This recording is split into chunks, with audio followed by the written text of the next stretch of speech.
Alright, so I'm going to do this thing called 1 minute tutorial. Basically, I'm going to show you how I did a kick in a minute, and yeah, that's pretty cool. So yeah, today we're going to make a Sefa kick, like a woofy Sefa kick, like a So we need to take a 909, like this one, do this shit with it, like take the kick, and then copy this part over, and then do that, and then whatever. Put it on a channel.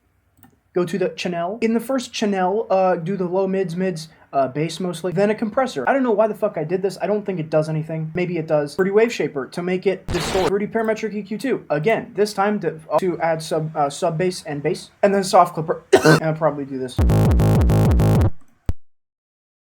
Wundermann von der Kryptoniten der Kommission wird schwarz.